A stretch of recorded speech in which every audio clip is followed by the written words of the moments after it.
Yo, what's up mga ka-jeep trip at mga ka-jeepers? Magandang araw sa inyong lahat. Nandito tayo ngayon sa Blooming Treat, Santa Cruz, Manila para bisitahin ang KTJ Auto Supply na nagbebenta ng mga Euro 4 engines na mula pa sa Japan. Pero bago tayo magsimula, siguraduhin nakasubscribe ka muna sa ating YouTube channel at syempre pakihit na din ang notification bell para updated kayo sa lahat ng mga jeepney videos natin. Kaya tara, samahan nyo ako dito sa tarima ng KTJ Auto Supply. Okay yan, so kasama na si Chairman Jeffrey. Siya yung owner netong DKTJ Auto Supply na meron na silang stock ngayon ng Euro 4. Sir, kailan pa dumating itong ating mga Euro 4 na engine na to? Usually, last year pa, may mga dumarating naman talaga mga Euro 4 na ng makina. So, hindi pa nga lang siya ganong last year, hindi pa siya ganong mabenta kasi syempre kumbaga hindi pa ganong na-adapt ng mga ng mga tao. Pero ngayon, yung technology natin, unti-unti na rin naman nakukuha ng mga Pilipino. Kumbaga, alam na nila kung paano paandarin. Yun. Kasi before, ang mga mechanic natin sanay lang sa mga manual. Manual, okay, oh, tama. Pero ngayon, yung mga mekaniko natin nakaka-adapt na sila ngayon sa mga mas high-tech na makina. Mga Yun. uniform, napapa-adapt na rin nila. Yun. Kaya okay na rin ang ngayon, ang bentahan. Kumbaga nga, ang totoo, yung Euro 4 ngayon, yun ang umaano ngayon. Yun ang nabebenta kaysa yung mga Euro 2, Euro 3. Yun. Sir, para sa kaalaman po ng lahat, ano po ang pinagkaiba netong Euro 4, yung manual at ang kagaya nito, Euro 4 ngayon? Ano pinagkaiba nila? Ang Euro 4, electronic siya. Electronic. Kailangan na siya ng may mga computer box na siya, may ano na siya. Ang kaibahan lang talaga sa gamit, pagka nagamit mo talaga yung Euro 4 kasi talaga naman, mas less consumption siya talaga sa diesel, Yun. hindi rin siya mausok, Yun. nakatulad ng mga Euro 2. Hindi na kasi, ang talaga niya, nasa computer box na hindi na kinakalibrate. Gano'n na. Talaga, ganyan ang Euro 4 talaga. May mga technology na siya na mga mahina talaga sa katulad ng yung catalytic, yung tinatawag. Catalytic converter. Oo, yun, di Yun, ba? oo.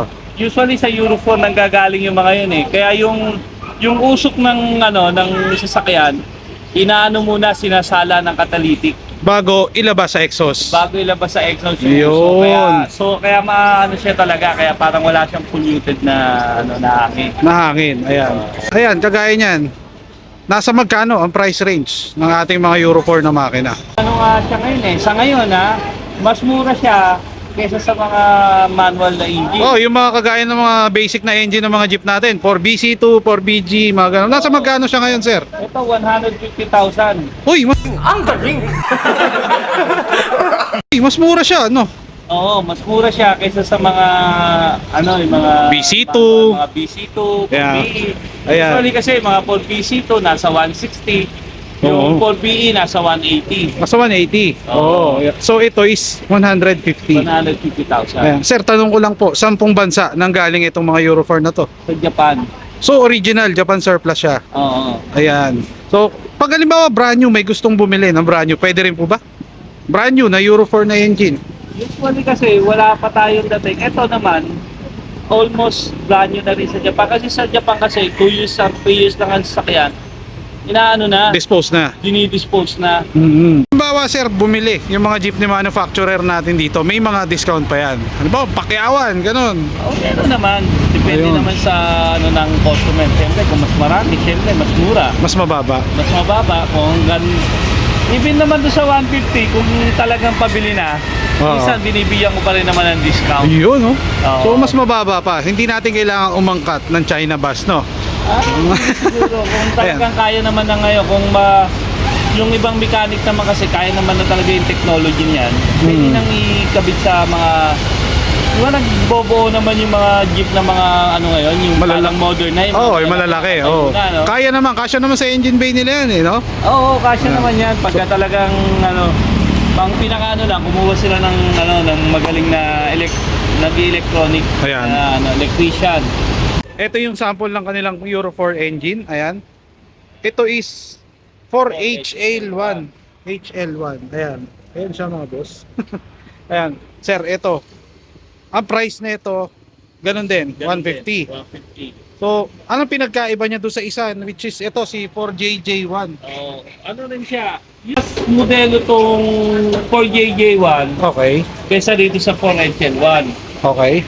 Pero ano lang siya, parehas uniform lang, magkaiba lang ng model. So, pareha sila ng Electronic. electronic. Regarding sa electronic, sir, meron bang, halimbawa, may warranty pag nasira yung computer box? Kapag binigay, katulad nito, eto kasi, pag hindi nakakabit ang computer box, hindi mo mapaandar talaga ng kailangan nakakabit ang computer box, nakakumpleto ang mga harness. Okay. Ngayon, pagka talaga, pinatatry muna namin sa kanila na mapaandar muna nila. Pagka hindi naman gumana, okay lang na i-balik. Okay. So, bali, halimbawa, bibili ako, papaandarin mo muna sa akin, sir, bago ko kunin. Ito kasi, usually, hindi ko talaga napapaandar to hanggat hindi kumpleto harness. Yes. Talagang iniano muna ng mga electrician siya. Mm. Pero ito, napapaandar ko ng minor lang.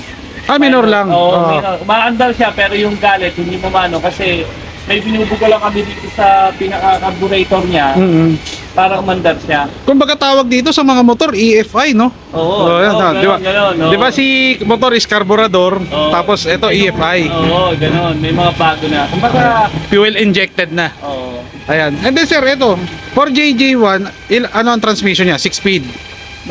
Dito merong 5 speed, merong 6 speed. Pares naman. Parehas lang. Bawat makina merong 5 speed, merong 6 speed. Pero Depende 6 speed. sa pangangailangan mo. Halimbawa, ito, for JJ, may 5 speed, may 6 speed. Ito, katulad nito, nakakabit, 5 speed. Okay. Yung Pero meron transmission. din naman mga 6 speed na ganito. Ayan, makikita mo yung 6 speed niya, yung may maumbok dito sa puwet. Ayan. Yan ang makikita mo, 6 speed. Pagka 5 speed, walang nakaumbok dito. Ayun. Walang nakaumbok. Diretso lang, ano lang siya, Oo. parang flat lang. Oo, yun. Ngayon sir, ilang piraso ang meron tayo na ito dito? Katulad nitong makina ko ngayon, siguro na 4JJ nasa 10, yung 4HL nasa 10 rin.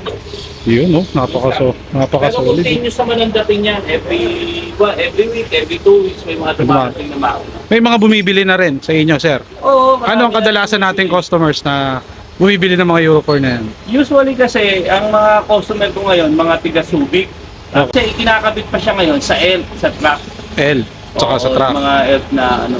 So, ayan. Yung mga makina naman ng mga Jeep, usually galing din talaga sa ELF yun. Oo, correct. Oo, galing- NKR, mga gano'n, no? Oo, NPR. NPR. Doon din nanggaling sa kino-convert lang sa Jeep. Yun, no? Kaya ngayon, siguro, pagka talagang kailangan nila ng bumili ng 4JJ at i-convert nila sa Jeep, kailangan kasama yung harness. Yun. So, sir, Saka yung computer box. pag binili to kasama na harness, hindi pa? Hiwalay pa? Hiwalay pa sa ngayon. Hiwalay pa. Ayan. Nasa magkano lahat aabutin? Halimbawa, sinama harness, saka computer box. Mga 170, ano. 170. Kasama na yung computer box at saka yung harness sinasama ko. So, ang installation, sila na bahala. Sila na bahala. Ayun. Pero may mga nagkakabit din? Pwede rin, may ng mga mekaniko o electrician na nagkakabit Kukuha din? naman tayo na electrician at saka Na pwedeng magkabit dito. Malaking makina natin doon, sir. Ayun, kagaya nyo. No? Yan. Ayan, Mitsubishi na yan. Yan. Ito mga 6D17, usually yan yung mga mga forward, mga truck talaga nakakabit. Hindi pa siya nailalagay sa mga jeep. Pero yung mga truck mga jeep na mga pang-probinsyang mga malalaking jeep. Oh, yung mga pambagyo, gano'n. Oo, yung mga pambagyo, panghakot ng mga gulay, yung mga jeep na gano'n. Ayan ang Ganyan makina. ang ginagawa. Ayan, sir. Euro 4 din yan. Ito, hindi pa. Manual pa siya. Manual pa siya. Ayan. So, yung mga D6 na malalaki yan, no, sir? No? Okay. So, next natin dito. Ayan, oh. Ito, sir. HF1. Ito yung mga 4HF1 natin. Ayan. Ayan. Yung mga 4HF1. Yung 4HF1 na yan, sir, manual pa yan. May nakapagsabi sa akin, may computer box din daw ang HF1. Yung may dumano na rin, may dumarating na rin na electronic na 4H. May dumarating din na Electronic na 4HF1. May mga dumarating. Pero itong mga nandito is Ito mga manual to, manual. yun. H series, sir, ano ang mga makina na naka-computer box na kagad, yung walang manual? Yung walang manual talaga na dumating, itong 4HL1, 4JJ1, yan, mga walang manual talagang yan. dumating yan. Si HE, tsaka HK. Yung sa 4HE1, puro manual pa talaga siya. Yun. Puro Manual, pero turbo siya. Yan, So, turbo. Pero yung 4SK, sa 4SK, pwede nating i-convert ng manual. Manual. Di ba? Turbo type siyang ganito. Oo. Kaya 4SK1 turbo. Ito. Ayan, HK1 to eh. Ayan, 4SK1 turbo. Electronic siya. Pero yung yung injection pump ng 4SE1 na turbo, pwedeng i-convert sa HK. HK. So pwede, pasok pala yun. Pasok, pwede mong gawing manual. Ayun. So, Oo. nakantuto na naman ako. So, sa Yeah. 4HK1 ay pwede palang gawing manual. Pwedeng gawing Kumbaga manual yung injection yan. injection pump niya, same sa HE. Oo. Salpak siya Plug and play na lang.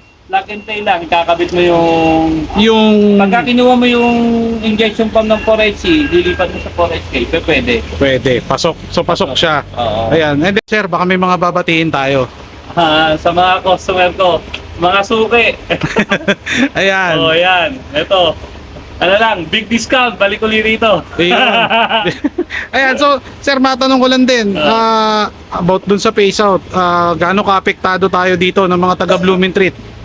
Malaki ang epekto sa mga tindahan dito. Syempre, ilang libo yung jeepney na yan. Syempre, pagka mawawala yan, mawawalan din ng market yung mga Nagtitinda natin, rito. Nagtitinda. Yan. Kaya unti-unti na lang ginagawa namin, nagtatransform kami ng ibang parts na katulad yan.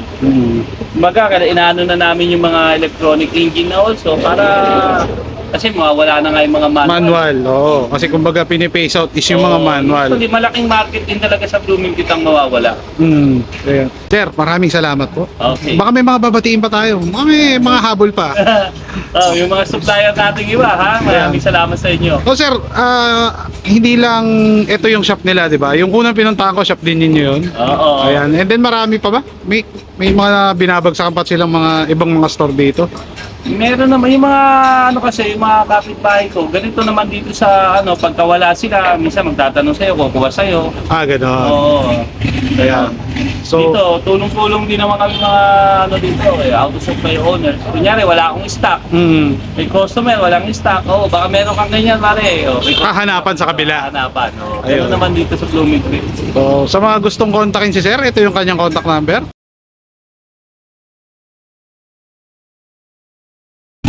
Salamat sa lahat ng mga nanood sa akin si Stay One. Ayan, sobrang thank you. At syempre, Boss J. Sam. J. Sam Tire Supply. Ayan na. So, hindi natin kailangan magpalit ng China bus. Meron naman pala dito sa Blooming Treat. No, sir, no? Meron naman pala sa Blooming Treat ng mga makina na Euro 4 na hinahanap nyo. Ayan. So, maraming salamat sa lahat na nanood sa akin si Stay One. Tropan Traxas, Kabalen Jeepers, Team Low Speed, Team Esposa, syempre, Boss Weng, Boss Ipoy, Boss Itchang, Boss Eman, Pintasero Club, ayan, Boss Casper, ayan, Boss J na Woodstock, at sa lahat ng mga hindi ko pa na shoutout sa inyo lahat.